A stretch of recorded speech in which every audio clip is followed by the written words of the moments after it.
तुमच्यापैकी किती लोकांनी रायगड पाहिलाय? जरा हात वर केले. पाहिला नाहीये, गेलोय. हा म्हणजे पण कुठला रायगड पाहिलाय? रायगडला आपण कधी गेलात का? रायगड नुसता पाहिलाय का समजून घेतला? रायगडचा ज्यांनी पूर्ण अभ्यास केलेला आहे असे मान्य श्री प्र के घाणेकर साहेब यांनी आज सर्वांना याबाबत माहिती सांगितली. त्याचा हा भाग आपल्यासाठी. सगळेजण आपल्या अभ्यास मंडळात येणारीच मंडळी आहेत. बहुतेक सरांची ओळख करून द्यायची काही गरज नाही. आज पेपरलाही आलेलं नाहीये, पण तरी सुद्धा तुम्ही सगळेजण उपस्थित आहात, त्यामुळे मला वाटतं सरांनी लगेचच व्याख्यान सुरू करावं. ते आज फक्त आणि सरांचं मुख्य मी त्यांना असं म्हणलं, तुमचं फिल्म नसतं हे खूप छान वाटतं. कारण काय, फिल्म असली की लक्ष सगळं तिकडेच आणि काही गोष्टी कारणाची मागं निघून जातात मग. त्यामुळे तुम्ही तुमचं व्याख्यान ऐकणं असं महत्त्वाचं असतं, असं मी मगाशी सरांनी आणि त्यांनी आज त्याची दाखवायला वगैरे पण फार छान आणलं आहे. त्यामुळे सगळ्यांनी भिंगात तर जरूर बघावं. त्यांना रायगडावर मिळालेलंच ती गोष्ट आहे, मी पाहिली आहे, सुंदर आहे.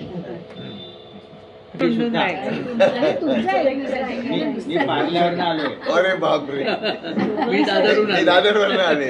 काही गुण सोन्याचं, काही सोनाराचं. तर मी बोलायला सुरुवात करायच्या आधी मी 5 प्रश्न विचारणार आहे तुम्हाला. हा म्हणजे मला किती खोलात जाऊन बोलायचं ते लक्षात येईल. नाही हो, तुमच्यापैकी किती लोकांनी रायगड पाहिलाय? जरा हात वर केले. पाहिला नाहीये, गेलोय. हा म्हणजे पण कुठला रायगड पाहिलाय? कुठला रायगड पाहिलाय? कारण महाड जवळचा. कारण 2 रायगड आहेत महाराष्ट्रामध्ये. 2 रायगड आहेत. त्यातला एक रायगड महाड जवळचा आहे, तो सगळ्यांना माहिती आहे. दुसरा नाशिक जिल्ह्यामध्ये वाडीवरे नावाचं एक गाव, म्हणजे छोटीशी वस्ती आहे, इगतपुरी तालुका. तिथे एक रायगड आहे. तर तो पाहिला असला तर त्याच्याबद्दल मी बोलणार नाहीये. हा अच्छा. तर मी शिवरायांच्या रायगडाबद्दल बोलणार आहे. पण त्या 2 रायगडमध्ये गंमत आहे बरं का. या रायगडची उंची 2851 फूट आहे. मी फुटात सांगतो कारण ती गॅझेटेड मध्ये फुटात दिली आहे आणि माझं गणित कच्चं असल्यामुळे फुटाचं मीटर करत नाही मी, पण 2851 आहे. त्या रायगडची उंची 2828 फूट आहे. हा, त्या रायगडच्या पायथ्याशी रायगडवाडी नावाचं गाव आहे. याही रायगडच्या पायथ्याशी रायगडवाडी नावाचं गाव आहे. म्हणून मला मुद्दाम हा प्रश्न विचारायचा होता की किती लोकांनी रायगड पाहिला, कुठला रायगड पाहिलाय.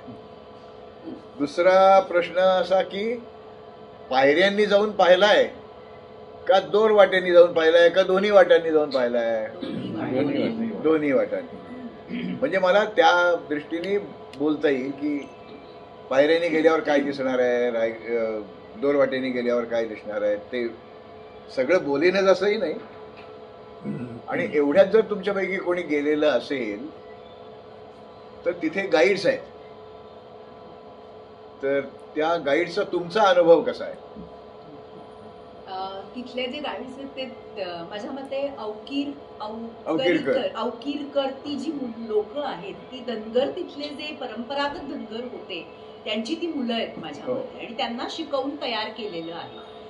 भाषा वगैरे ओके आहे, पण ते पढवल्यासारखं बरंच सांगतात की त्यांना असं हे बोलायचं. आणि बऱ्याच लोककथा ते सांगतात.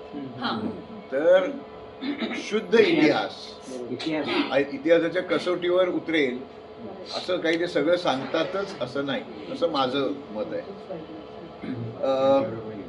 रायगड बद्दल माहिती असणारं एखादं पुस्तक तुम्ही वाचलंय का?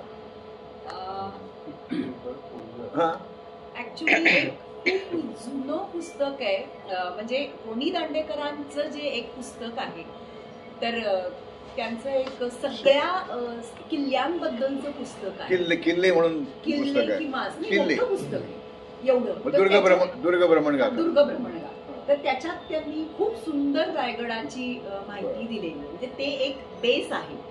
पण मग नंतर फार काही ते वाचलं. एकदा वाचल्यावर फार म्हणजे कसं आहे, माणसं तयारीची असली तर मी टाळील ना काही गोष्टी. तसं तुमचं जे पुस्तक आहे हा. पुणे परिषदे केली हा. त्यात सुद्धा जी माहिती असते थोडी असली तरी सुरेश हो.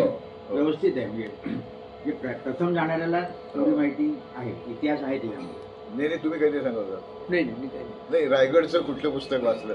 नाही ते जीवनकथा ते जीवनकथा, आवाज करा. रायगडची ते जीवनकथा. तुम्ही जे 5 पुस्तक एकत्र हा. केले ते वाचा. अप्पा परब म्हणून आहेत हो, त्यांचं- त्यांची बरीच आहेत रायगडावर. त्यांचं आणि, दादा. पुस्तक पण चांगलं. हो. अजून एक प्रश्न असा आहे की रायगडावर शिवाजी महाराजांची समाधी आहे. आता समाधी म्हणायचं का, स्मारक म्हणायचं का, स्मारक चौथारा म्हणायचं का, वृंदावन म्हणायचं, हे आपण आता बाजूला ठेवू. आता आपण त्याला शिवसमाधी म्हणायला काही हरकत नाही. समाधी ही साधारणपणे जिथे संजीवन समाधी असते, ज्यांनी जिवंतपणे स्वतःला त्यात बंदिस्त करून घेतलं असतं त्याला समाधी म्हणतात.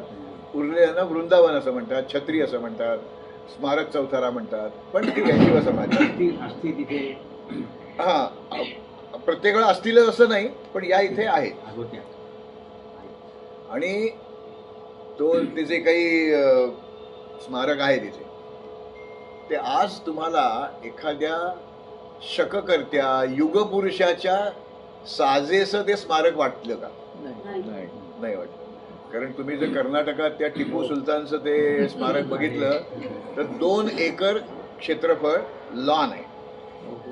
त्याच्याकडे मध्ये जे काही कुंपण घातलंय, हेज, ते गुलाबाचं आहे आणि त्याला पाणीही नियमितपणे घातलं जातं.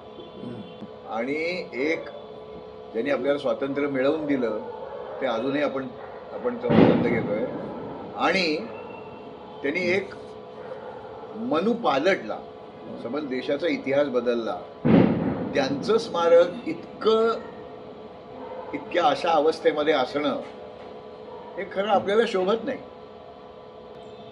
रायगड तर म्हणजे रायगडवर मी 1 सप्ताह बोलू शकेन एवढी माहिती माझ्याकडे आहे.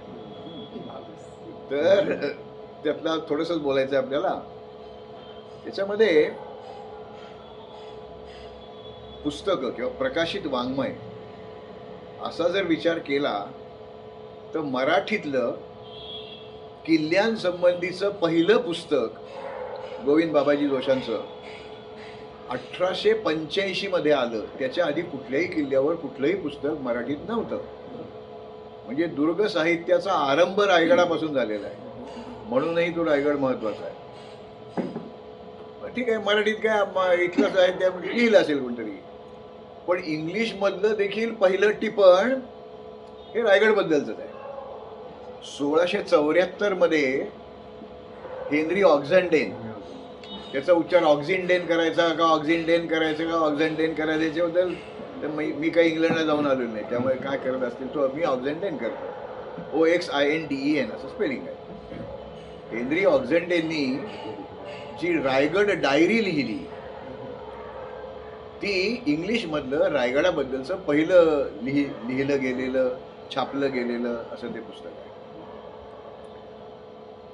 माझ्या स्वतःकडे जी काही 4-5 हजार पुस्तकांची माझा ग्रंथसंग्रह आहे त्यातली किल्ल्यांबद्दल 500 पेक्षा जास्त पुस्तकं माझ्याकडे आणि रायगडाबद्दल 60 पेक्षा जास्त पुस्तकं आहेत. मी काल जर हे झालं असतं तर मी 60 आहेत म्हटलं असतं. आजच सकाळी मला एक पोस्टाने पुस्तक आलं आहे कदम नावाच्या संशोधकाचं, त्यामुळे ते 61 आहे म्हणून मी 60 पेक्षा जास्त असं म्हणतोय. हां, तर रायगडबद्दल माहितीच नाही आहे, कुठेही तपास केला तरी मिळत नाही आहे, अशी परिस्थिती नाही आहे.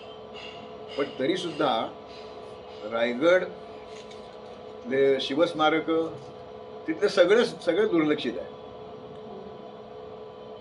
तर लोकांनी जाऊन रायगड पाहावा म्हणून बऱ्याच लोकांनी बरेच प्रयत्न पण केलेले होते. 1956 साली किंवा 55 साली धरू आपण, रायगडावर एक धर्मशाळा बांधली गेली.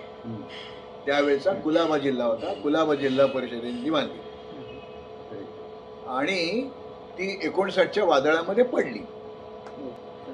ती कशी होती कोणी काय लिहिलेलं नाही, पण जे नाही लिहिलेलं ते आपण लोकांना सांगायला पाहिजे. म्हणून माझं एक की माझी पुस्तकं खपत नाहीत म्हणून मी आणलं नाही बरं का. तुम्हाला दाखवायला हवं म्हणून. या धर्मशाळेचा फोटोच आहे. हा, एक फाटक नावाचे एक ग्रस्त होते, त्यांच्या नातवाला मी भेटलो. त्यांचं वय 80 होतं. हा, तर त्या या इथे ते फाटक बसलेले आहेत. हा, ज्यांनी फोटो काढला ते. तर ही रायगडची धर्मशाळा अशी होती, ती 59 साली पडली आणि नंतर मग तिथे ते जे काय अर्धवट होतं ते पाडून टाकून व्यवस्थित चांगली धर्मशाळा बांधली गेली रायगड जिल्हा परिषदेने. त्यावेळेचा कुलाबा जिल्हा, आणि त्यावेळेला दादासाहेब लिमये, केशवराव लिमये हे कुलाबा जिल्हा परिषदेचे अध्यक्ष होते. तर हे त्या जिल्हा परिषदेने केलेलं काम होतं. 10 गुंठे जागा ही त्यांनी वन खात्याकडनं मिळवली होती जिल्हा परिषदेसाठी. तिथे हे बांधलं होतं. राहायची सोय झाली. पुढे काय, तर वसंतराव नाईक मुख्यमंत्री असताना ते तिथे आले होते आणि आता त्यांना चहा प्यावासा वाटला. ते म्हणले नाही, चहा नाही. मग काय, दुसरं काही पीत असतील मला नाही वाटत, पण ते नाही म्हणले. मग तिथे एक ग्रस्त होते. ते म्हणले तुम्ही इथले दिसता. ते म्हणले हो, मी खालच्या गावातला आहे, पाचाडमधलाच आहे. देशमुख नावाचे ग्रस्त. त्यांना सांगितलं ते बाकीचे नियम बियम राहू देत बाजूला, तुम्ही इथे कॅन्टीन सुरू करा, शक्यतो व्हेजिटेरियन जेवण द्या. आणि लोकांची ती पण सोय झाली. नंतर MTDC एरंडे आहे तिथे, तर ते MTDC होते म्हणून. तर MTDCने तिथे साधारणपणे 100-125 लोक राहतील अशी काही बंगले आणि काही डॉर्मिटरी अशी सोय केली. ती गेले 5 वर्ष बंद आहे. हां, मी 22 वर्ष एन्जॉय केली आहे. मी जाऊन तिथे राहिलोय. तिथे लोकांना मुद्दाम तिथे काही कोर्सेस घेतले. तिथे गाईड्स प्रशिक्षण आम्हीच तिथे केलं होतं. तर अशा काही गोष्टी होत आहेत, पण बऱ्याच गोष्टी व्हायला पाहिजेत. काय व्हायला पाहिजे ते जर शेवटी मी कदाचित सांगेन तुम्हाला. तर हा रायगड महत्वाचा का, इतर एवढे किल्ले आहेत, 500-600 किल्ले आहेत. तर रायगड ही शिवाजी महाराजांची अधिकृत अशी राजधानी होती. मी त्याला बरेच वेळा पहिली राजधानी म्हणतो, पण लोकांच्या दृष्टीने ती दुसरी राजधानी आहे. कारण 1647 ते 1672 महाराज राजगडावर राहत होते. 72च्या आसपास ती तारीख नाही माहिती आपल्याला. केव्हा तरी 70-72च्या सुमाराला केव्हा तरी ते तिकडनं रायगडावर गेले आणि ते 80 सालापर्यंत तिथे होते. तर तिथे त्याला राजाभिषेक झाला, राज्याभिषेक नाही. हा, याची कारण किती देता येतात. अभिषेक कोणाला झाला, राजाला झाला का राज्याला झाला, राजाला झाला. मग तो राजाभिषेक. हे काहीतरी हेकटपणा करतो मी, बऱ्याच लोकांना माहिती आहे मी हेकट आहे म्हणून. तर तसं नाही आहे. शिवाजी महाराजांना ज्या ग्रंथाच्या अनुरोधाने ते सगळे विधी केले गेले, ती गागा भट्टांनी लिहिलेली पोथी आहे. श्री शिवराजाभिषेक प्रयोग हा संस्कृत पोथी आहे ती. राजाभिषेक असं त्यांनी म्हटलंय. ते काशीतले त्यावेळेचे नोबेल लॉरिएट होते, इतकं त्यांचं स्थान आहे. मग ते चूक नाही करणार. जगात एकच व्यक्ती अशी होती की ज्यांनी एक राजाभिषेक पाहिला होता आणि एक राजाभिषेक अनुभवला होता, संभाजीराजे. वडिलांचा राजाभिषेक त्यांनी पाहिला आणि नंतर 89 साली त्यांच्यावर राजाभिषेक झाला. त्यांनी बुधभूषण नावाचा एक ग्रंथ लिहिले, तो संस्कृतमध्ये आहे. त्यातल्या 12व्या श्लोकामध्ये ते राजाभिषेक असा शब्द प्रयोग करतात. हां, मग ती जर जाणती मंडळी ज्यांनी या कार्यक्रमाचा अनुभव घेतलाय ते राजाभिषेक म्हणत असतील तर आपण राज्याभिषेक का म्हणायचं. आत्ता एका नामवंत विद्वानांनी सरकारी पैशांनी एक शिवराज्याभिषेक असं पुस्तक काढलं. 250-300 पानाचं पुस्तक आहे. पुस्तक चांगलं आहे. त्यातल्या बहुतेक 32व्या पान, 32 आहे का 37 आहे आठवत नाही, 32व्या पानावर असेल, त्यांनी लिहिलंय की राजाभिषेक हा शब्दप्रयोग व्याकरणदृष्ट्या अचूक असला तरी जनरूढीला मान देण्यासाठी मी राज्याभिषेक असा सगळीकडे वापर केलेला आहे. तर लेखकाचं काम हे समाजाला दिशा देण्याचं आहे. समाज जसा वाहत जातो तसं करायचं नाहीये. आणि म्हणून त्या चिडीनी एक पुस्तक लिहिलं, ते शिवराजाभिषेक. ते ज्या वेळेला प्रूफ रीडर कडे गेलं, ती प्रूफ रीडर हे MA असतात ना, हिंदी इंग्लिश किंवा संस्कृत मधले चांगले शिकलेले असतात. त्यांनी सांगितलं हे चुकलं, हे राज्याभिषेक पाहिजे. तर मी त्यांना हे सगळं समजावून सांगितलं. त्यांना ते विचार करण्याजोगं वाटलं. मग एवढे लोक राज्याभिषेक म्हणतात, तर तुम्हीच म्हटलं हे मी बरोबर आहे, हे याच नावाने छापायचं, नाही तर मला नाही छापायचं. तर हे शिवराजाभिषेक, आणि त्यात मी मुद्दाम मी हेकटपणा कसा करतो हेही त्यात मी लिहिलंय की हे असंच पाहिजे मला. इथे मी 3रं प्रकरण राजाभिषेक की राज्याभिषेक असं मुद्दाम लिहिलं आणि त्यात सगळी जी काही प्रूफ आहेत, त्याची पुरावे आहेत, ते दिलेले आहेत. तर रायगडवर एकंदर आत्तापर्यंत माझी 7 पुस्तकं आलेली आहेत. पण ते असते त्याच्यावर काय त्याचे काय परत लिहिता तुम्ही, असंही कदाचित होऊ शकेल. तर पहिलं जे माझं पुस्तक होतं ते पुरातत्व खात्याने प्रकाशित केलं, पण ते शिवतीर्थाच्या आख्यायिका. म्हणजे ते छत्री घेऊन एक माणूस उडाला, हिरकणी ते पौर्णिमेच्या रात्री कोजागिरीला उतरली, याला ऐतिहासिक पुरावे नाही आहेत. तेव्हा त्या दंतकथा आहेत, लोककथा आहेत. तर त्या आख्यायिकांचं पहिलं पुस्तक माझं रायगडबद्दलचं आलं. नंतर मला जे काही रायगडावर अनेक वेळ, मी 100पेक्षा जास्त वेळा रायगड पाहिला, त्यामुळे मला नवनवीन शोध लागत गेले.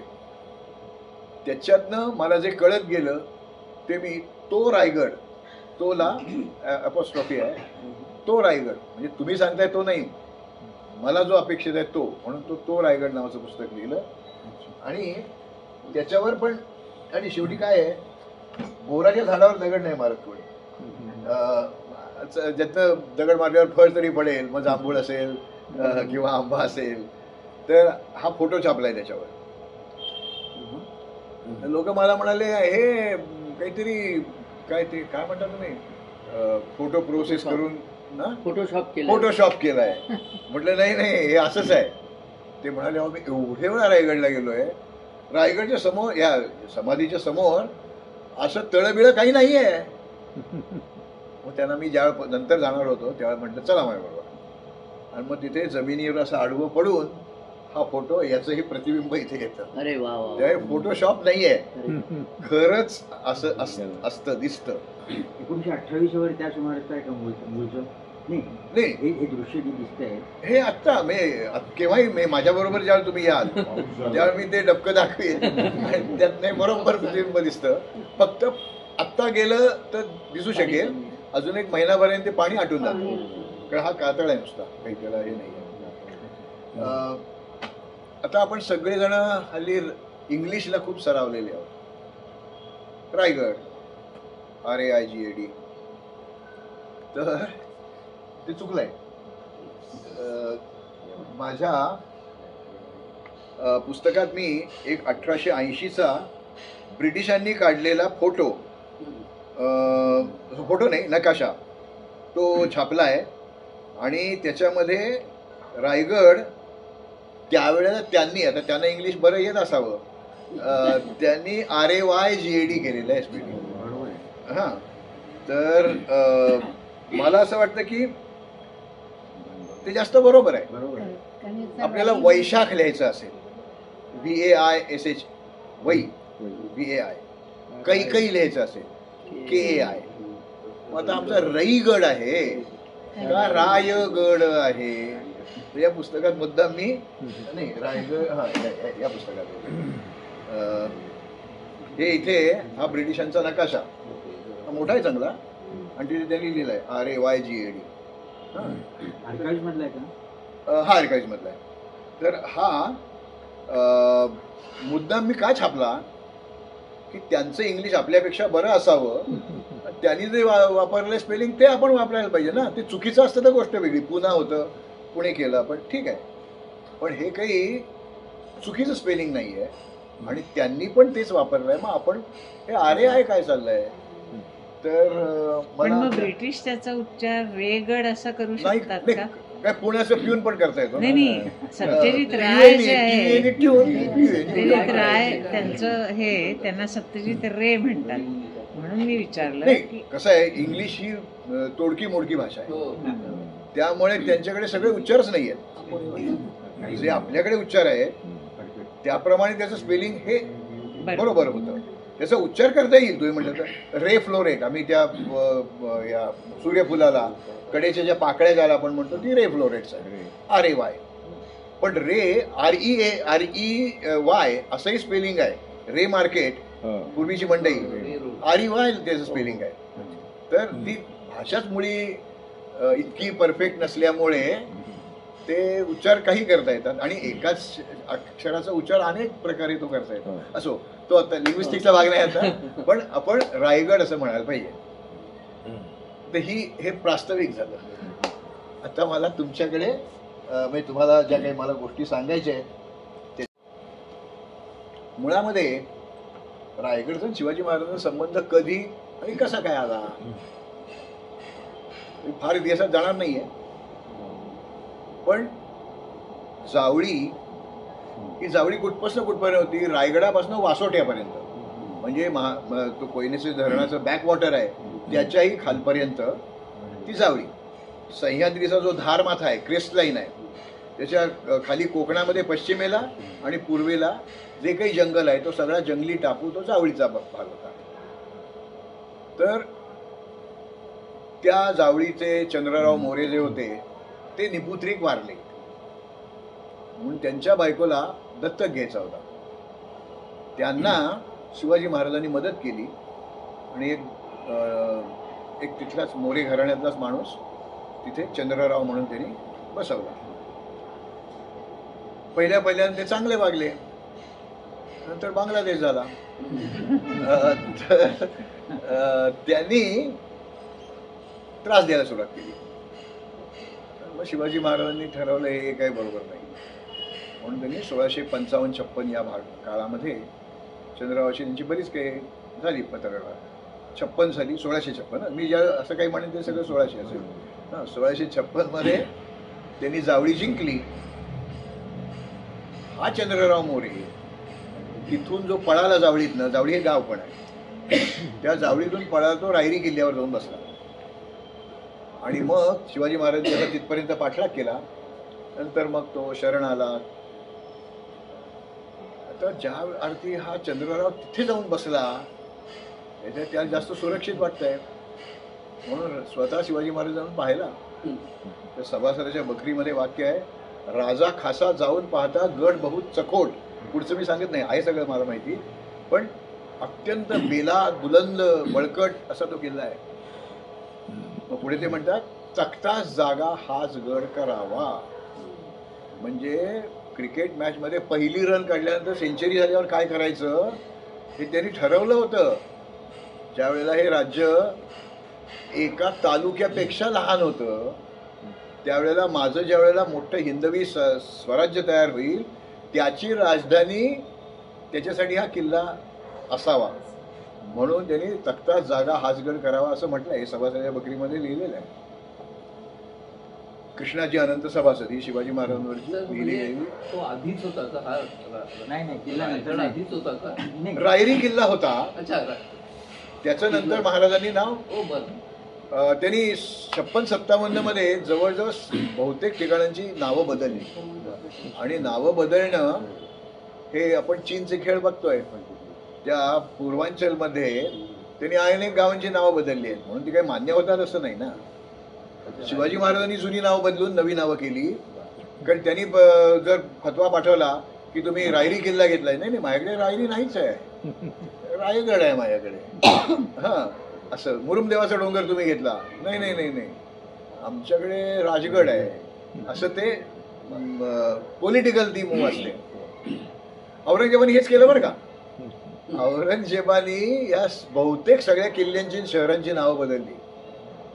जर शिवाजी महाराज झाले नसते तर आपण मुहियाबाद मध्ये राहत असतो. हा, नाशिकला गुलशनाबाद, चाकण, इस्लामाबाद अशी गावांची नावं बदलली. सिंहगडचा बक्षिंदा बक्ष, राजगडचा नबी शहागड, रायगडाचा इस्लामगड, नाही देवगिरीचा जो दौलताबाद झालं ते म्हणजे औरंगजेबाचा संबंध नाही, त्याच्या आधी 200-300 वर्ष ते खरं देवगिरीची बरीच नावं बदलली आहेत. कुवत उल इस्लाम म्हणून एक नाव होतं, कुतुबाबाद म्हणून एक नाव होतं, नंतर दौलताबाद झालं. जेव्हा तो वेडा मोहम्मद इकडे आला ना, खरा तो शहाणा होता की तिथे राजधानी असुरक्षित आहे, तिकडे लोक जाळतात काहीतरी आणि इकडे पोल्युशन होतं. काश्मीरमध्ये हिमवृष्टी झाली, बर्फवृष्टी कधी होत नाही, हिमवृष्टी झाली, स्नोफॉल झाला की दिल्लीचे लोक गारठतात, तसं देवगिरीला नाही आहे. तर असो, तर तो त्यांनी त्याचं नाव दौलताबाद केलं. दौलत ए आबाद, तिथे प्रचंड धनसंपदा आहे. कोण सगळ्यात खजिनाच इकडे घेऊन आला होता ना, त्याची 2च माणसं निघाली. औरंगजेबाने खजिना आणला होता, तो आपण वापरला, आणि तो वेड्यामध्ये काय झालं माहीत नाही. तर या किल्ल्याचं नाव नंतर शिवाजी महाराजांनी रायरीचं रायगड केलं. त्याचं नंतर शिवाजी महाराजांनंतर हा किल्ला मोगलांकडे गेला होता. ही 1689 सालची गोष्ट सांगतोय मी. 1693 मध्ये तिथे एक शिलालेख बसवला होता. तो कुठे बसवला, काय बसवला, 1-2 मिनिटात मी सांगतो नंतर.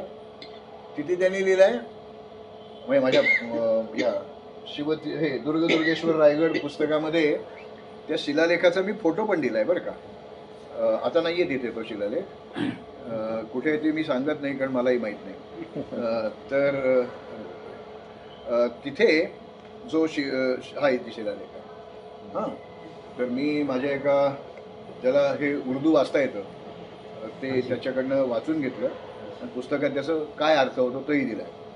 तर हा खाली पाचाडच्या कोटावर बसवलेला शिलालेख होता आणि या रायरी किल्ल्याला आता याच्या पुढे इस्लामगड असं म्हणावं असं ते त्यांनी त्या शिलालेखात लिहिलं आहे. मग आता औरंगजेबाच्या लोकांनी फसवलं का काय त्या लोकांना, औरंगजेबाला आणि त्या बाकीच्या लोकांना सांगितलं होतं रायगडचं नाव बदलायचं आणि ते पाचाडच्या कोटावर काय बसवताय. तर त्यांनी बरोबर बसवलं होतं. तर तुमच्यापैकी ज्या लोकांनी किल्ले पाहिलेत, 1-2 तरी किल्ले, तुम्ही प्रतापगडच्या ते गेलात तर त्या माचीवर देवीचं देऊळ आहे. तर तुम्ही फक्त देवीचं दर्शन घेऊन आलात तरी तुम्ही काय म्हणणार, मी प्रतापगडलाच जाऊन आलो ना. एखादा माणूस बाले किल्ल्यावर जाऊन येईल, तो प्रतापगडावरच गेलाय. राजगडावर सुवेळा, संजीवनी, पद्मावती माच्या आहेत. तिथे जर एखादा नुसत्या सुवेळा माचीवर जाऊन आला, पद्मावती माचीवर, मी राजगडला गेलो होतो. तर पाचाड ही रायगडाची माची आहे आणि म्हणून त्यांनी माचीवर तो शिलालेख बसवला. त्यांनी चूक नव्हती केली, चूक आपली आहे. आपल्याला ते कळतच नाही काय नेमकं आहे. हां, माची कशाला म्हणायचं काय ते पटकन मी पटकन सांगून टाकतो. डोंगरी किल्ले असतात, त्या डोंगराचा पायथा ज्याला आपण म्हणू, तिथे जी गावं असतात, वस्त्या असतात, त्यांना घेरा असं म्हणतात. घेरा सिंहगड, घेरा सुधागड असं म्हटलं जातं. तर त्या ग्रामपंचायती असतात तिथे. तर तसा हा रायगडचा घेरा, त्यातलं आपण महाडकडनं येताना जे गाव लागतं ते कोंझर नावाचं गाव लागतं. त्या कोंझरला रायगडाचा पायथा आहे. तिथून आता तो डांबरी रस्ता झालाय. 70च्या आधीच्या दशकामध्ये, 60च्या दशकामध्ये पायवाटेनीच जायला लागायचं. मग आपण येतो पाचाडमध्ये. पण पाचाड आणि कोंझर याच्या मध्ये काही जागा आहेत, म्हणजे त्या उंचीवर रायगडाच्या चारी बाजूने. त्याला मेट असं म्हणतात.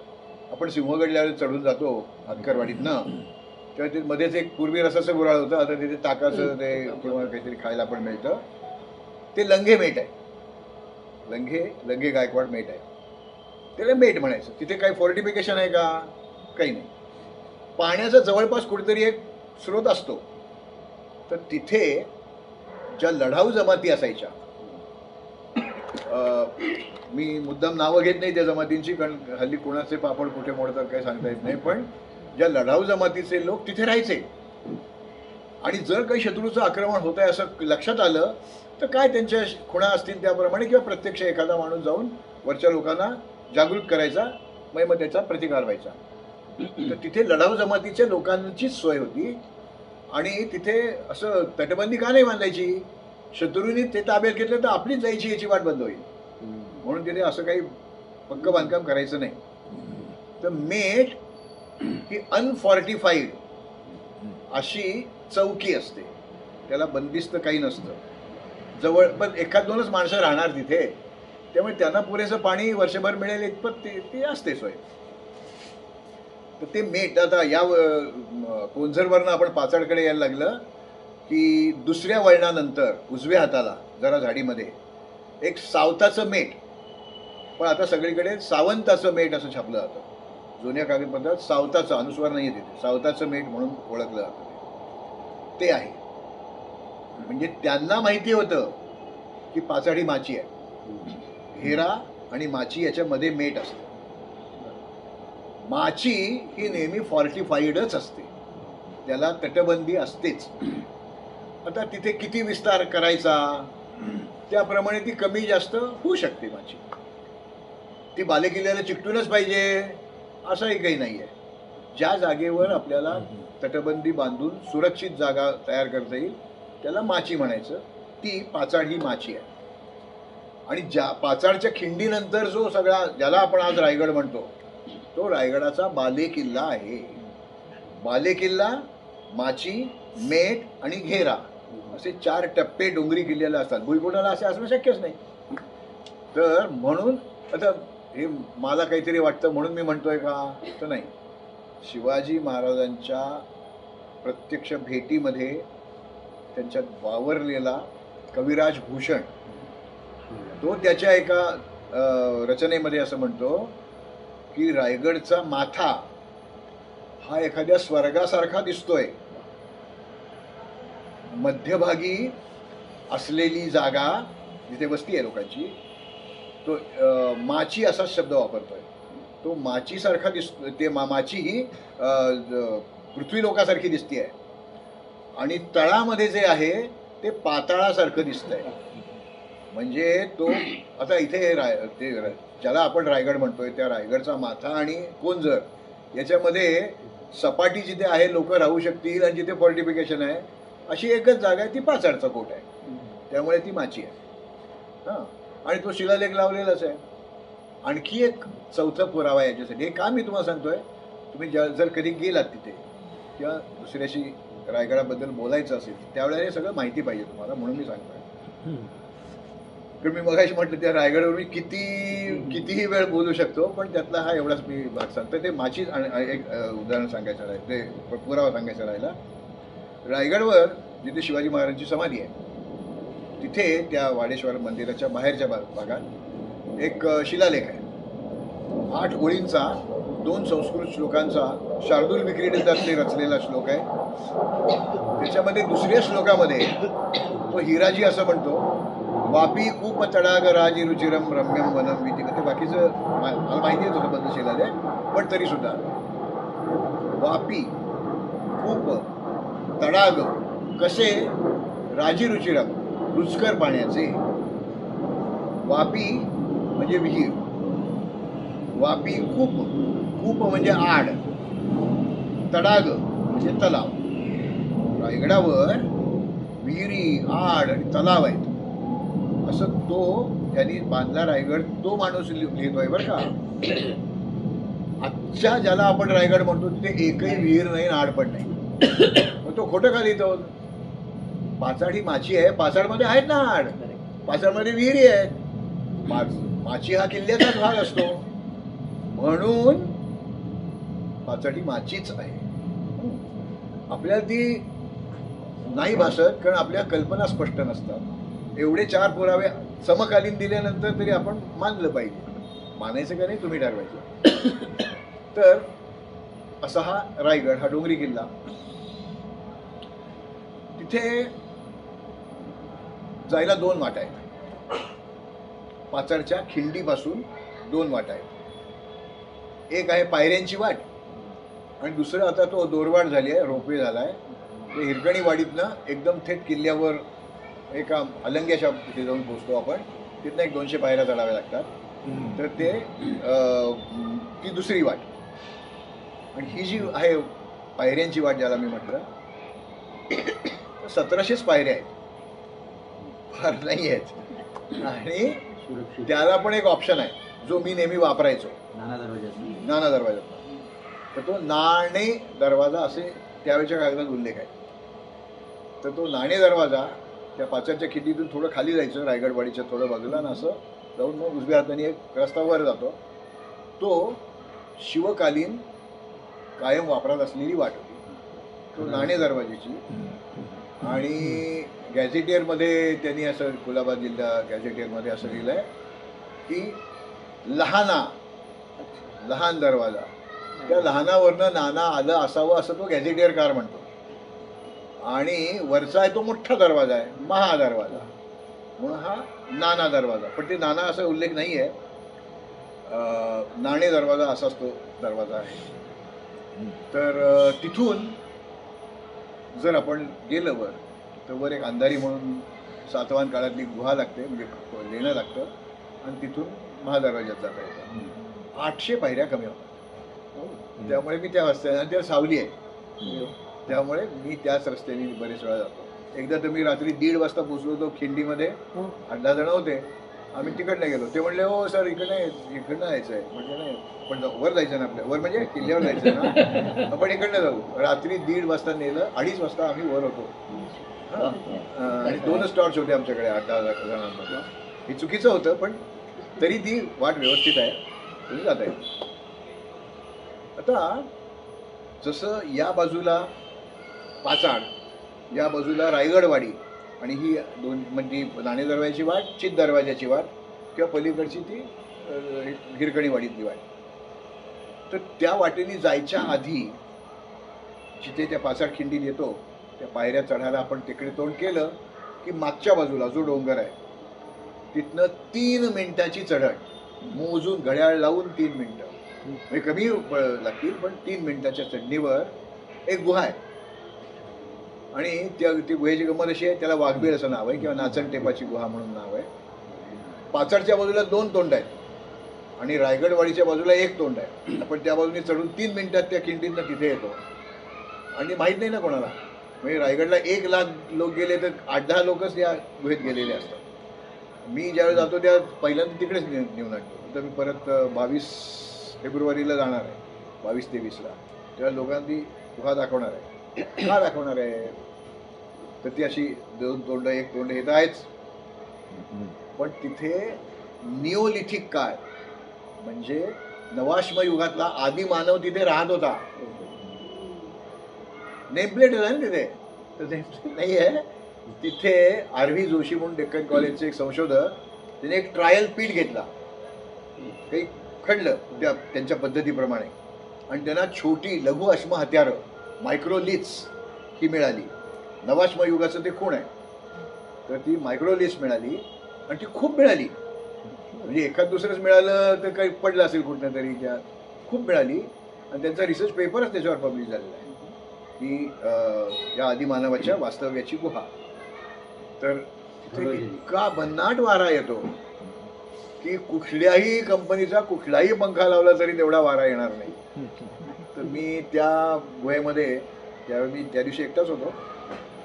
30 मार्च 1980 या दिवशी मी रात्री तिथे राहिलो होतो, एकटाच होतो. मला गुडगुडी भरली होती, मी पांघरून घेतलं तरी ती थंडी भागत नव्हती. कारण दुसऱ्या दिवशी, म्हणजे प्रत्यक्षात ते 1 एप्रिलला शिवाजी महाराजांची 300वी शिवपुण्यतिथी होती ती. तर बरेच लोक रायगडला सगळ्या किल्ल्यांवरचं पाणी घेऊन जाणार होते, गडगंगा, आणि ती मिरवणूक मला इथनं पाहिजे होती. माझ्याकडे पण होतं 7 किल्ल्यांवरचं पाणी, पण मी नंतर गेलो. तर ती सगळी अशी रांग त्या फोटोमध्ये आलेली आहे. ती हा जगात कोणाकडेही फोटो नाही, फक्त माझ्याकडे फोटो आहे. तर ते मला बघायचं होतं. ते त्या गुहेत राहिल्यावर मला नीट दिसणार होतं, म्हणून मी रात्री राहिलो होतो, पण ती सकाळीच मंडळी जाणार होती. तर रायगड आणि रायगडचा परिसर हे सुद्धा खूप पाहण्यासारखं आहे आणि त्याच्याबद्दल मी आत्ता फार नाही बोलणार, पण आपण रायगडाकडे जाऊया आता. आणि ते वेळ झाली की सांगा बरं का मला, ते नाहीतर मंगळागौरीसारखं जागरण होईल सगळं. तर रायगड दुर्गम किती दुर्ग हा.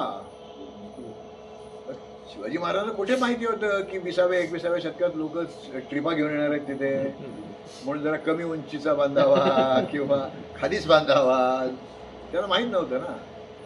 म्हणून त्यांनी असे डोंगरावर किल्ले बांधले.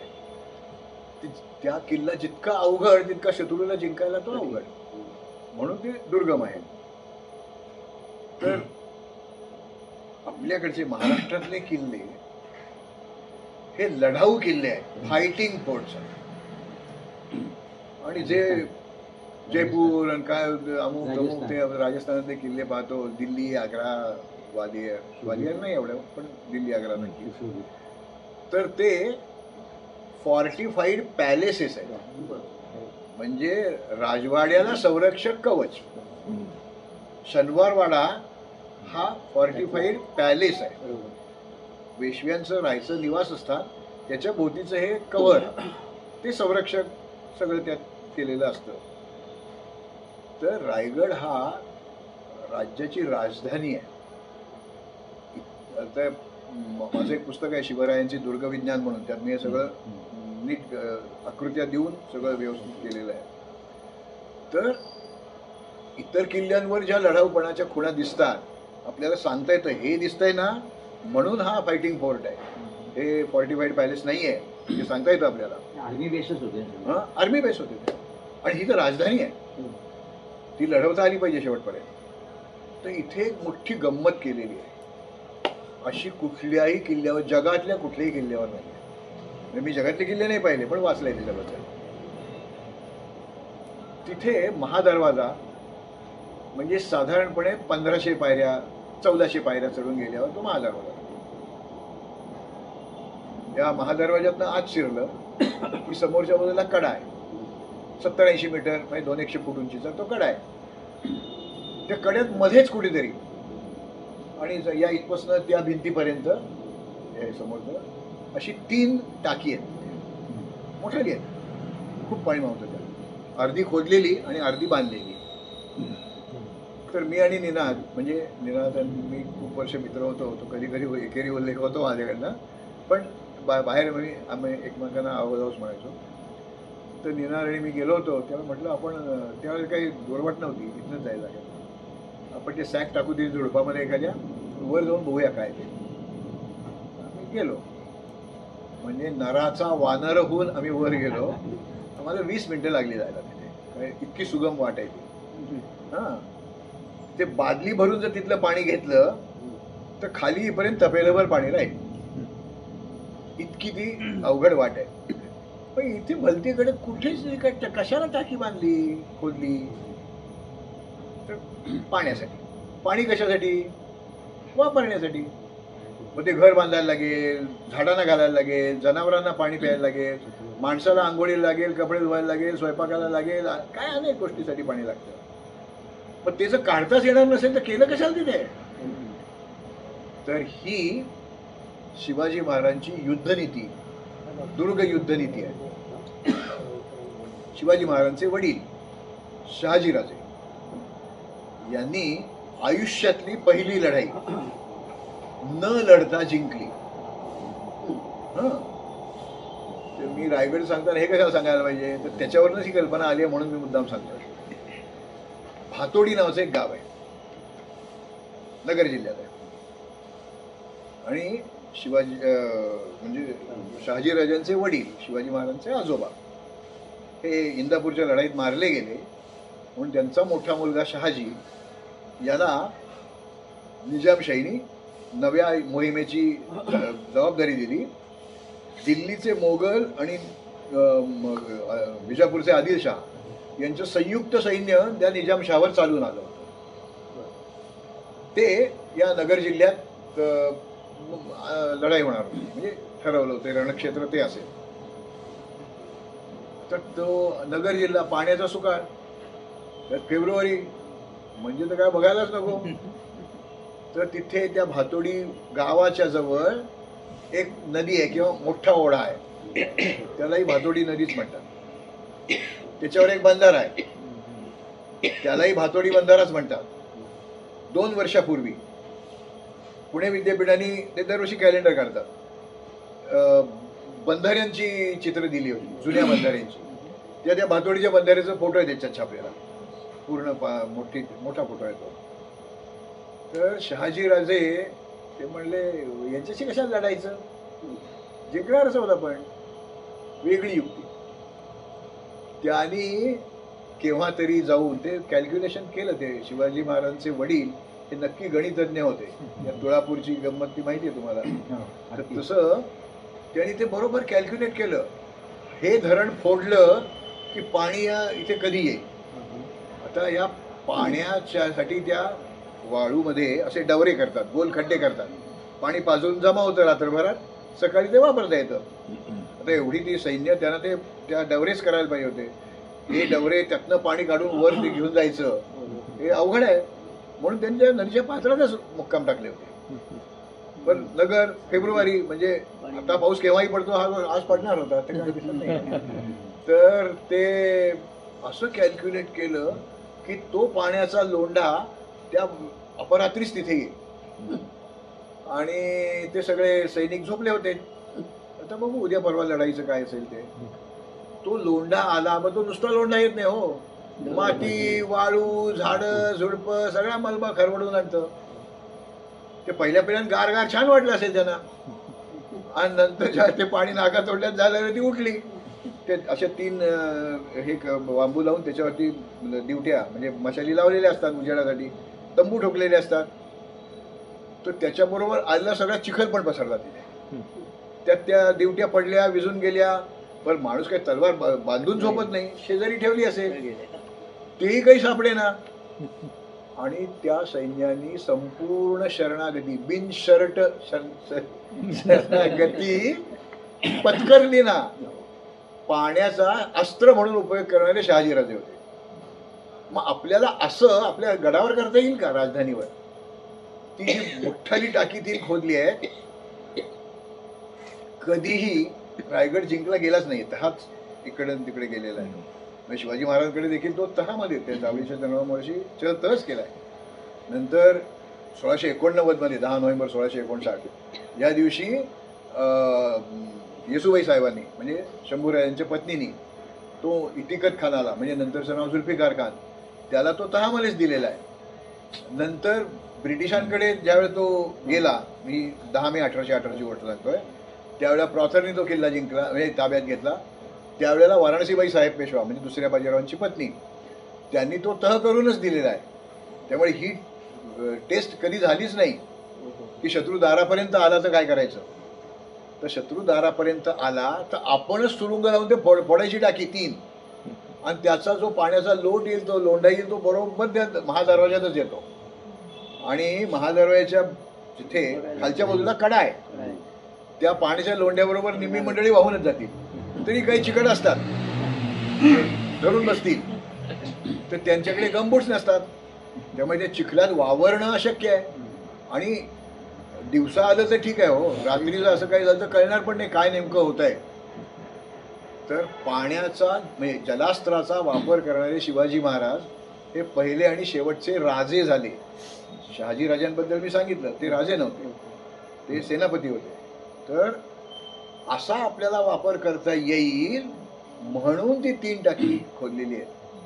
तर मी 2 वेळा गेलो तिथे आतापर्यंत. ते कशावरनं तुम्ही काही थापा मारत असता, काही पुण्या सोडता, तसं नाही आहे. यांनी जे वाचलेलं रायगडची जीवनकथा पुस्तक आहे आवळसकरांचं, खूप सुरेख पुस्तक आहे. 1964 साली ते प्रकाशित झालं. त्याच्यामध्ये संकीर्ण नावाचं एक प्रकरण आहे 14वं. त्यात त्यांनी हा उल्लेख केलेला आहे की कोकण आहे, महामूर पाऊस त्या वर्षी 25 जुलै जसा मुंबईत पडला तसा प्रचंड पाऊस कोसळला. त्यातलं एक टाकं आपलेच फुटलं आणि तो लोंढा आला ना, त्या दरवाजात पाणी वाहून जाण्यासाठी केलेली असते सोय, ते तुंबलं, काहीतरी अडकलं त्यात. आणि त्या पाण्याची पातळी वाढायला लागली.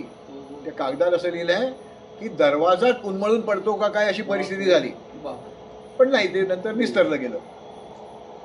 तर एवढं पाणी तिथे येतं आणि येताना तो सगळा चिखल घेऊन येणार ना, मलबा वाळू काय ते झाडं झुडपं, तर ते तिथे अडकलं पाणी जायच्या वाटेत. आता तसं जर झालं तर शत्रूची बजेटच होणार आहे ना. म्हणजे अन्य कुठल्याही किल्ल्यावर पाण्याचा लढाऊ अस्त्र म्हणून वापर इथे केलेला दिसतो. मग आम्ही जर रायगडावर जाणार, छाती फुटेस्तोवर ते चढून वर जायचं, तर लोकांना सांगितलं पाहिजे. हे दौलताबादला आहे ना असं? नाही, हे नाही, पाण्याचं तो हमाम आहे, खंदक आहे, पण ते अंगावर नाही येत पाणी. हा, मग ते काढतायत. देवगिरीवर आपण कधी बोललो तर त्याच्याबद्दल मी बोलेन, आताही बोलता येईल पण नको. देवगिरीवर माझं एक स्वतंत्र पुस्तकच आहे.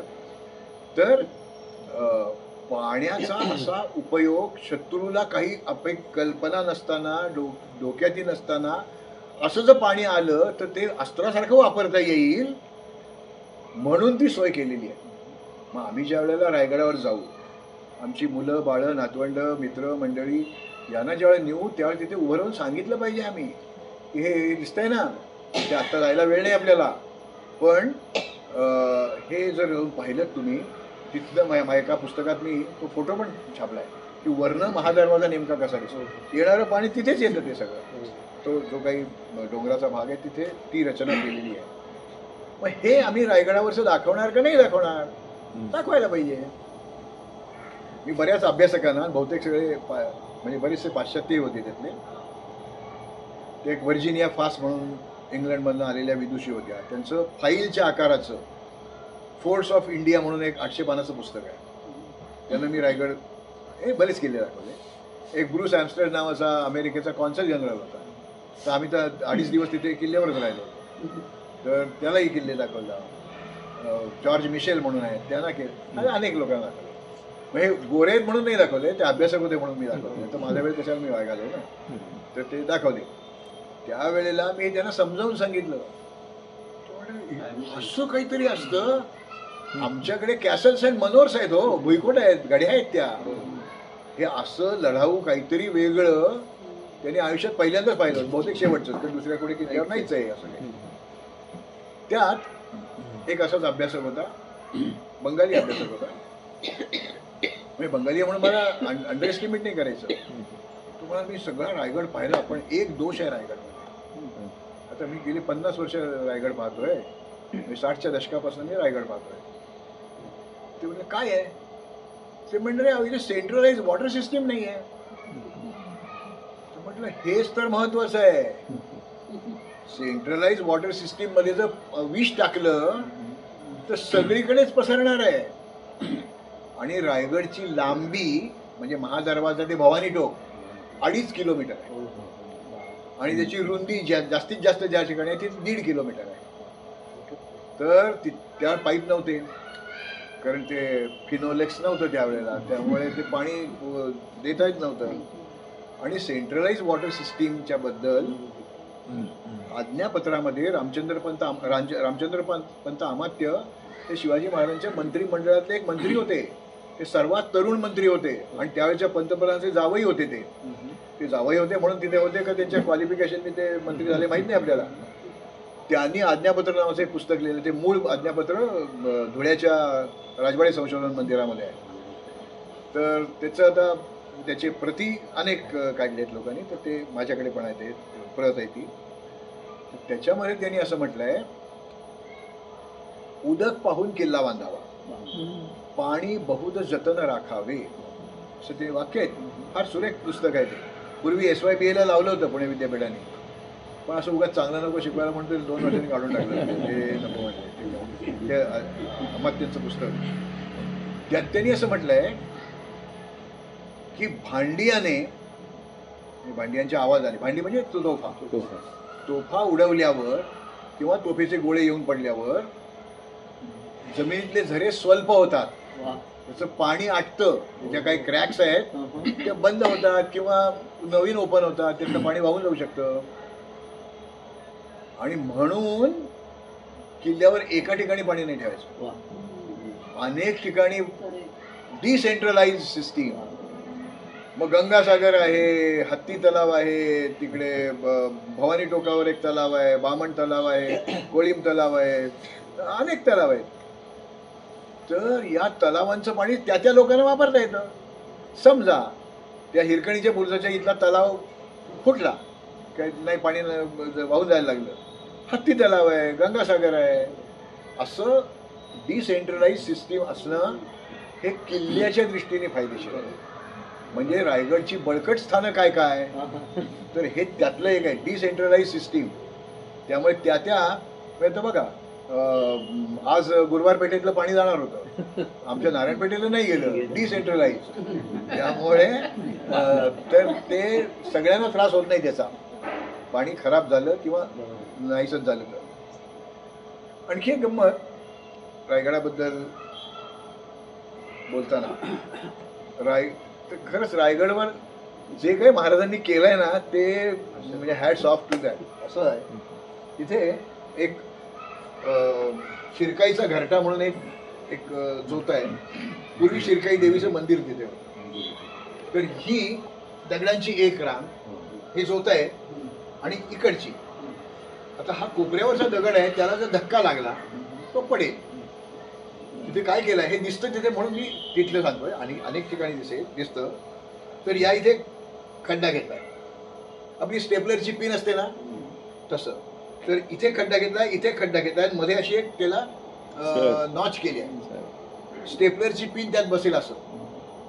तिथे लोखंडी पट्ट्या ठोकून लावायच्या, म्हणजे किती जोरात धक्का लागला तरी ते पडणार नाही, अशी युक्ती. आता तिथे काही टँकर जाणार नव्हते तिथनं, पण धक्का लागून पडता कामा नाहीत इमारती. या सगळ्या शुष्क सांधी म्हणजे सिमेंटिंग मटेरियल न वापरलेल्या ठिकाणी ही युक्ती वापरायला पाहिजे, वापरली जाते. सिंहगडावर होतं, कल्याण दरवाजाच्या इथे होतं, ते काय लोकांनी तो दगड दिला ढकलून खाली, ते गेलं सगळं. पण इथे दिसतं. मग आमच्याकडचं त्यावेळचं इंजिनिअरिंग टेक्निक इतकं ॲडव्हान्स्ड होतं की हे केलंय त्यांनी, आज आपल्याला पाहता येतं. त्यातल्या त्या पट्ट्या गेल्या आहेत, पण इकडची नॉच आणि मध्ये ती पिन बसेल एवढी पट्टी खोदलेली दिसते आज. तर आमचा राजा किती दूरदर्शी होता याचं पदोपदी रायगडावर आपल्याला जाणवतं. आता तिथे जाऊन पण ते मोबाईलवरच ते ढाण ऐकायचं असेल तर मग काय, मग इथेच ऐकावं ना, कशा जायचं का तिथे. पण आता मी बॉटनीचा, मी कॉलेजमध्ये 37 वर्ष बॉटनी शिकवायचा प्रयत्न केला. तर त्या दृष्टिकोनातून मी रायगड जेव्हा पाहायला लागलो तेव्हा मला एक गंमत मिळाली. आणि मग खरंच हॅट्स ऑफ टू राजा असं म्हणावं लागलं मला त्यावेळेला. रायगडावर जाणारे बहुसंख्य लोक त्या भागात जात नाही, कारण जवळजवळ 1.5 किलोमीटर चालत जायला लागतात. ते अप्स अँड डाऊन्स आहेत, म्हणजे असं काही सरळ वाट नाही आहे ती. भवानी टोक, ते भवानी टोकावर फार थोडे लोक जातात रायगडावर, म्हणजे 10,000 लोक गेले तर 4-5 लोक कदाचित तिकडे जातील भवानी टोकावर. तिथे एक भवानीची गुहा आहे, त्या गुहेमध्ये एक तांदळा आहे भवानीचा. तिथे जेव्हा मी पहिल्यांदा गेलो, बहुतेक 70च्या दशकामध्ये केव्हा तरी पहिल्यांदा मी गेलो, तेव्हा मला एक तिथे गवत दिसलं. आता आमच्या बॉटनीमध्ये गवतांचे प्रकार ओळखणं खूप अवघड असतं, म्हणजे वर्गीकरण आणि nomenclature of grasses is difficult. अजूनही तसंच आहे. मला ते कळत नव्हतं काय आहे गवत. मी 2-4 त्याचे ते तोडले, सॅकमध्ये कोंबले आणि पुण्यात येऊन कॉलेजमध्ये येऊन ते अभ्यास केला त्याचा. ते अँड्रोपोगॉन नावाचं एक गवत होतं. अँड्रोपोगॉन म्हणजे बोरूचं गवत. तर पूर्वी ball pen, filter tip pen, शाईचं पेन काही नव्हतं, म्हणजे निब पण नव्हती, कारण आपल्याकडे निब तयार करायची टेक्नॉलॉजी त्यावेळेला कोण जगातच नव्हती शिवकाळातलं. बोलून त्या गवतीत बुडवायचा, लिहायला सुरुवात करायची, आणि मग ती बारीक वाळू असते ती रेती, ती त्याच्यावर टाकायची, म्हणजे ते फरफटत नाही, परत बुडवायचं, परत लिहायचं. तर बऱ्याच वेळेला मग 4थीमध्ये आम्हाला ते बोरू वापरायचे होते, कित्ते गिरवायचे होते आम्हाला त्यावेळेला. 57 सालची गोष्ट.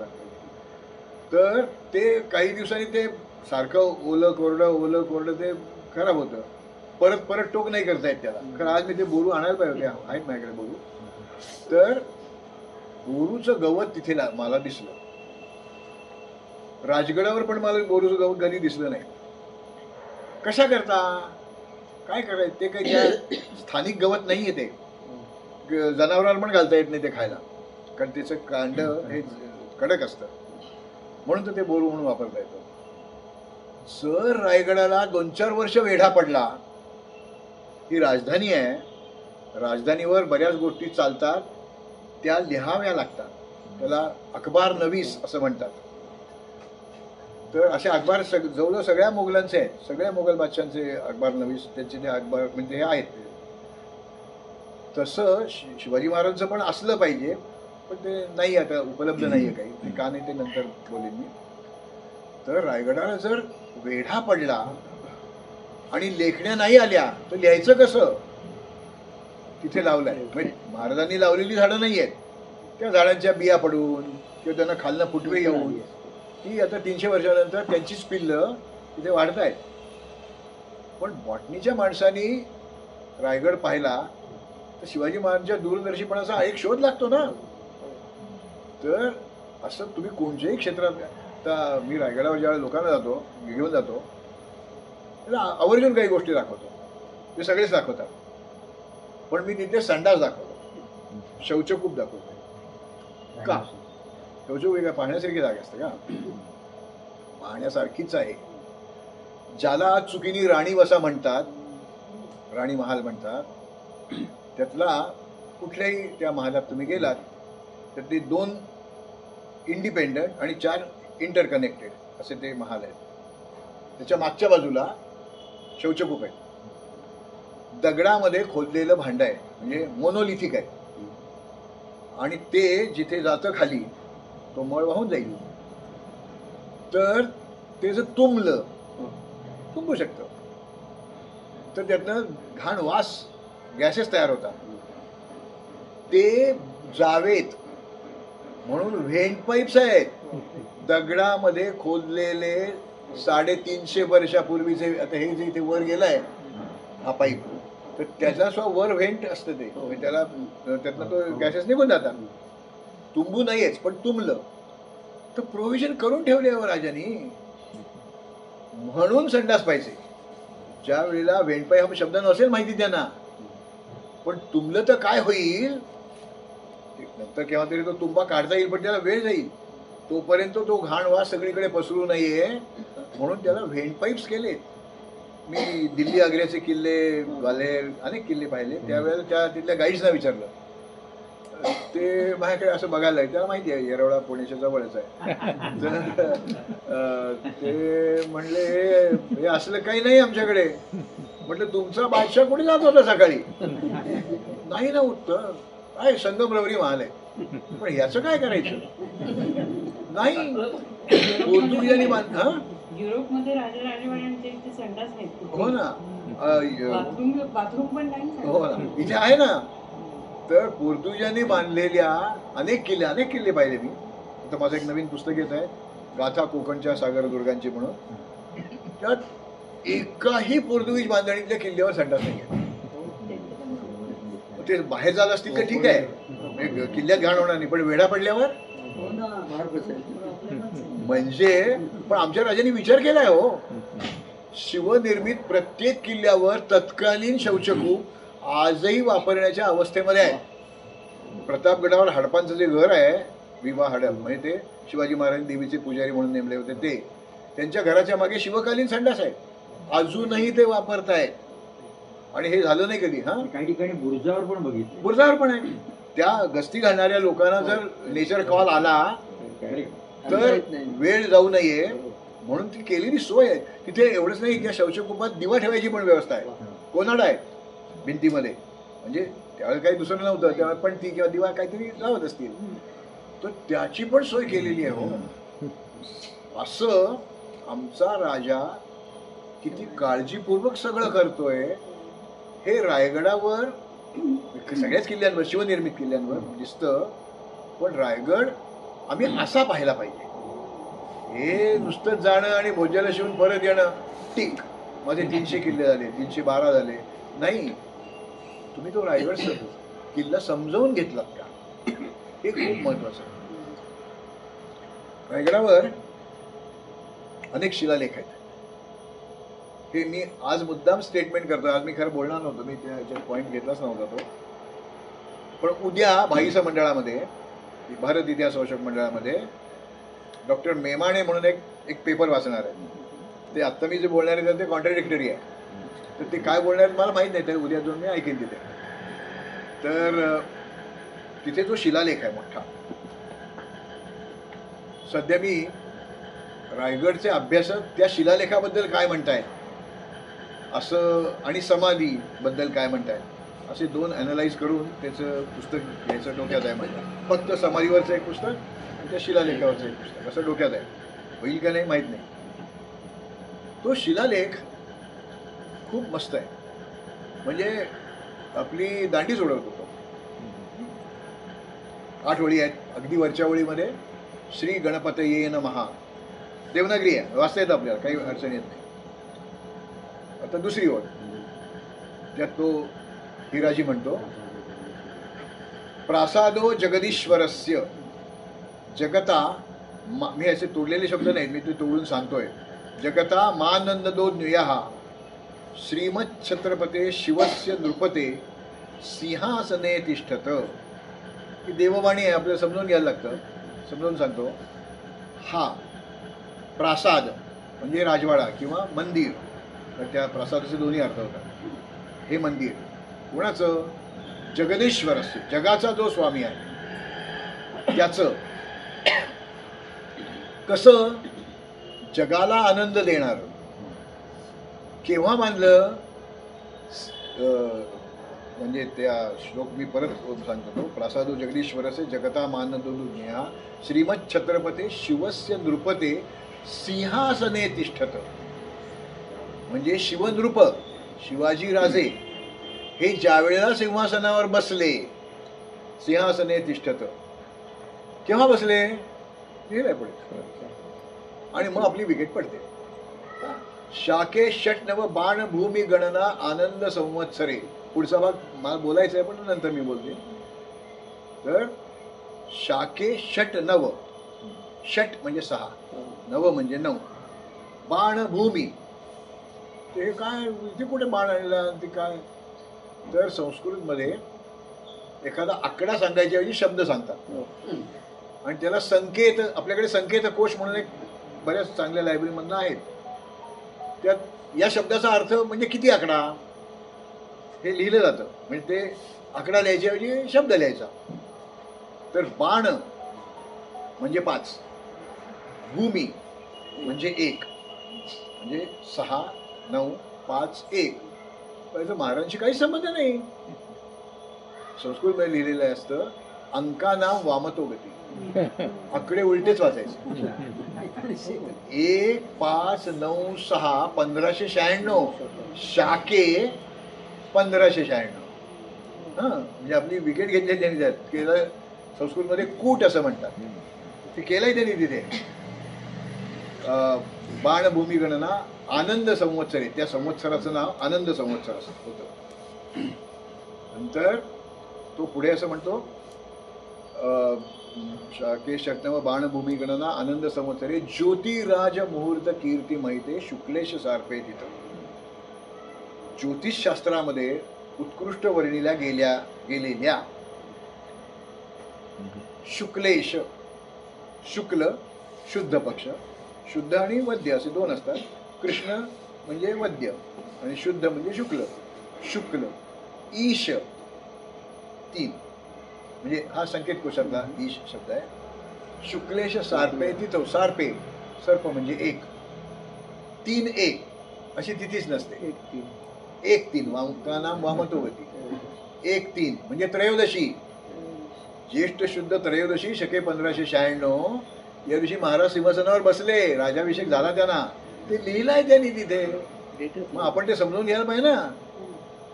तर ते आणि अगदी एवढा 1-1.5 इंचाची अक्षर आहेत, म्हणजे काही लेन्स बिन्स काही घ्यायला लागत नाही. तर तिथे हे शुक्लेश सारपे तिथं लिहिलं. म्हणजे आपल्याला रायगडला गेल्यानंतर थोडं संस्कृतमध्ये लिहिलं कसं जात होतं त्यावेळेला, त्यातली कुठं हे समजली तर तो शिलालेख आपल्याला समजणार आहे. तर आज जसं हे असं ध्वनिचित्र मुद्रण करतायत तसं मी एकदा रायगडवर गेलो होतो, तिथे बरोबरच्या लोकांना सांगत होतो, तर कोणतरी ते केलं शूटिंग. तर माझ्याकडे काय मोबाईल काही नाहीच आहे, त्यामुळे नंतर मला एकाने सांगितलं, पण ते माझ्या चिरंजीवाने एक मोठा तो स्क्रीन दिलाय, त्याने यूट्यूब दिसतं सगळं. तर त्याला 1.25 लाख काय म्हणतात त्याला लाईक्स आले किंवा काय ते बघितलं लोकांनी. तर हा सगळा संस्कृत शिलालेख मी त्याचा अर्थ उलगडून त्या लोकांना सांगितला. आणि आता ते शिलालेखावर सुद्धा 15-20 मिनिटं बोलता येतं. त्या ब्रूसला घेऊन गेलो होतो मी त्यावेळेला. तिथे एक अत्यंत खवट असा तिथला जिल्हा परिषदेच्या त्या विश्रामधामाचा प्रमुख होता. तो पहिल्यांदा सगळ्या गोष्टी नाहीच म्हणायचा आणि खूप त्रास द्यायचा. तर ते दिल्लीवरनं ऑर्डर आली होती की त्या ब्रूस इथे येतोय, तर ते बघा काय ते सगळं, आणि ते पैसे घेऊ नका असंही त्यांनी सांगितलं होतं. ते चहा का जेवण काय ते. तर त्या ब्रूस आमच्या मागोमाग ते हिंडत जातो, नाव नाही सांगत मुद्दाम त्याचं. आणि त्या सगळ्या संस्कृत श्लोकाचं मी त्या ब्रूसला इंग्लिशमध्ये भाषांतर करून सांगत होतो. त्याला ते सगळं नवीनच होतं सगळं. ते सगळं झालं नंतर तो जो तिथला व्यवस्थापक होता त्यांनी मला साष्टांग नमस्कार घातला. तो म्हणा, आम्हाला हे काय लिहिलंय ते वाचलेलं कळत नाही आम्हाला, तुम्ही ते आणखी त्याला इंग्लिशमध्ये करून सांगतायत. तो म्हटला यू आर ग्रेट. म्हटलं मी ग्रेट नाही आहे, पण समजून घ्यायला पाहिजे ना. आपण जेव्हा एखाद्या किल्ल्यावर जातो तिथे काय आहे ते आपण समजावून घेणं खूप महत्वाचं आहे. तर पण कूट करण्याचं कारण काय? कूट करण्याचं त्यावेळीची पद्धत होती. आता शार्दूल विक्रीतच कशाला लिहायला पाहिजे? नाही ते ठीक आहे, तर ती लक्षात राहावं. त्यावेळीची पद्धत होती. आज आपण ज्याला आपण मराठीमध्ये स्पोकन संस्कृत म्हणू, त्याच्यात हे असं नसतं. नेहमी कूटबीट काही घालत नाहीत ते. आपल्याकडे ती कोडी असायची, शब्द कोडी असायची. तसं हे गंमत केली आहे त्यांनी. आता म्हणजे शिवाजी महाराज मिस्किल पण होते हे कळलं ना आपल्याला. त्यातनं पटकन काय म्हणायचं ते तू समजावून घे ना. मुरुमदे नाही माझ्याकडे राजगड किल्ला आहे. ते आदिलशहाला कळतच नव्हतं यांनी नेमकं काय घेतलं आणि काय गेलंय आपल्याकडचं. तर हे म्हणजे महाराजांनी काय गमती जमती केली. ते जे मिर्झा जयसिंगला 23 किल्ले दिले, 23 दिलेच नाही तो. आता त्यांनी सिंहगड आणि खानकडा म्हणजे टीव्ही टॉवरचा जो भाग आहे ना तो खानकडा 2 किल्ले झाले ना. माहुली तिने नावं दिली आहेत, पळसगड, भंडारगड, माहुली. ते सगळे एकच आहे, ते त्रिकुटच आहे. 3च्या ऐवजी दिला एकच किल्ला. त्यांना कुठे काय कळत होतंय काय किल्ले द्यायचंय ना, किल्ले घ्या तरी. मस्त आता क्लेमॅटिसचा वास आला, रानजाईचा वास आला. रात्रणी नाहीये ही क्लेमॅटिस गौरियाना नावाचं झाड आहे, वेल आहे, तो आत्ताच फुलतो. हा रानजाई, तो त्याचा वास आहे. दिवे घाटात खूप आहे ती. एनिवे, तर हे वेगळा विषय आला.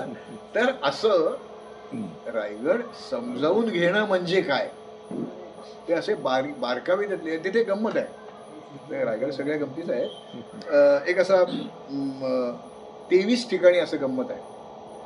आपण गोट्या खेळायचो, म्हणजे आता काही ते आउटडेटेड झालं सगळं. ती गल करायचो अशा ओळीनी 6, 7 किंवा 8, क्वचित एकदा मी 5 पण पाहिले एका रांगेमध्ये, दुसऱ्या रांगेमध्ये. काही ठिकाणी याच्या दोन्ही बाजूला मोठा लेखळगे असं आहे. त्याला एका अभ्यासकाने कप मार्क्स असं म्हटलंय. काय आहे हे? तर काही कळतच नाही ना. अनेक लेण्यांमध्ये, अनेक प्राचीन मंदिरांमध्ये, अनेक किल्ल्यांवर हे दिसतं. तर तो मन-क-ला नावाचा एक खेळ आहे. तुम्ही जर गुगलवर टाकलं ना किंवा युट्यूबवर देखील ते मन-कला लिहिलं तर मन-कला खेळ कसा खेळतात हे पण दाखवलंय त्यात त्यांनी. तर हा मुळातला भारतीय खेळ, जसं बॅडमिंटन पुन्हा गेम होता तो तर जगभर पसरलाय. आपली सिंधू त्यात जिंकून आली ते. तर तसा हा मनकला खेळ तुम्हाला आफ्रिकेमध्ये पण दिसतो, पण त्याचं ओरिजिन भारतात आहे. तर मनकला खेळाचे पट रायगडावर 23 ठिकाणी आहे. लोकांना कळत नाही हे काय नेमकं. तर एका अभ्यासकाने असं म्हटलंय की निश्चितपणे शिवाजी महाराजच या वास्तूमध्ये राहत असले पाहिजे. पूर्वी देवळाच्या दारावर उंबरठ्यावर ती नाणी ठोकायची पद्धत होती. एक नाणं वाया घालवायचं. मी एकदा कळसुबाईला गेलो होतो, तिथनं मी 1 रुपयाचं नाणं उपटून आणलेलं आहे. ते त्याच्या उंबऱ्यावर ठोकलेलं होतं. तर ते अशी नाणी ठोकायची, त्याच्यासाठी या गल केलेल्या आहेत. पण आता सध्या 1 रुपयाचं नाणं ठोकायचं तर 2 नाणी शेजारी शेजारी बसणार नाही, एवढी अंतर कमी आहे त्याच्यामध्ये. म्हणजे नाणी ठोकायचं ते बसलं तर पाहिजे ना. ते मेहकर म्हणून माझं एक अत्यंत लाडकं ठिकाण आहे विदर्भातलं, त्याच्यावर माझं एक पुस्तकच आहे. त्या मेहकरच्या त्या विष्णूच्या उंबरठ्यावर नाणी ठोकलेली आहेत ना, अजून चांदीची नाणी आहेत ती. तर ती अशी पद्धत होती. पण ते इथे नाही ठोकता येणार कारण त्याचा आकार खूप मोठा आहे. किती वाजले? 8:10. मागे इथेच आहे का? भाग दुसरा तर असं खूप खूप बोलण्यासारखं आहे. असा रायगड समजावून घेऊन आपल्याला जायला पाहिजे. मी म्हणजे त्याची जाहिरात करत नाही आम्ही, जशी पुस्तकं खपत नाहीत म्हणून मी तसं नाही. तर मी 22-23 फेब्रुवारीला ते हेरिटेज क्लब म्हणून ते देसाई कॉलेजचे ते लोक चालवतात, त्यांच्या लोकांना घेऊन रायगडला जाणार आहे. आम्हाला कधी नेणार? त्यांच्याबरोबर या. फार गर्दी असते. नाही एवढी नसते, ते एकाच बसची माणसं ना, 40-45 माणसं असतील. तर एनिवे तर मी आहे 22 तारीख. हां Heritage Walk. शनिवार रविवार आहे, त्यावेळेस जाणार आहे मी. कारण काय आता माझं वय 77 आहे. आणखी किती वर्ष मी लोकांना असं उन्हात आणणार डोंगर याच्यात नेणार. तर जातोय त्यावेळी यायचं असेल तर जमेल तुम्हाला. तर असं हे आहे. 5 मिनिटं. तुम्हाला रायगडाबद्दल काहीही प्रश्न असले तरी मला विचारा, मी उत्तर द्यायचा प्रयत्न करेन. म्हणाल्या होत्या कारण ते इकडे पुढे येऊन बघा जरा. मी रायगडावर एकदा गेलो होतो. मेचा अखेर होता किंवा जूनचा पहिला आठवडा असेल. त्यावेळेला पाऊस आला, वळवाचा पाऊस. आता नाही पडत वळवाचा पाऊस, आला आणि तो थांबला थोड्या वेळाने. वारा सुटला. त्यावेळी आम्ही त्या सो कॉल्ड नगारखाना म्हणजे राज्यसभेच्या प्रवेशद्वाराशी होतो. तर मला काहीतरी आतमध्ये दरबार दालनात वेगळी गंमत दिसली. मी सॅक टाकली आणि पळत सुटलो आणि तिथे मला हे नाणं मिळालं. हां, ही शिवराई आहे आणि ती एवढी 300 वर्ष तिथे पडून सुद्धा झिजली नव्हती, म्हणजे इरोड झाली नव्हती, म्हणजे गंज नव्हता आला त्याला.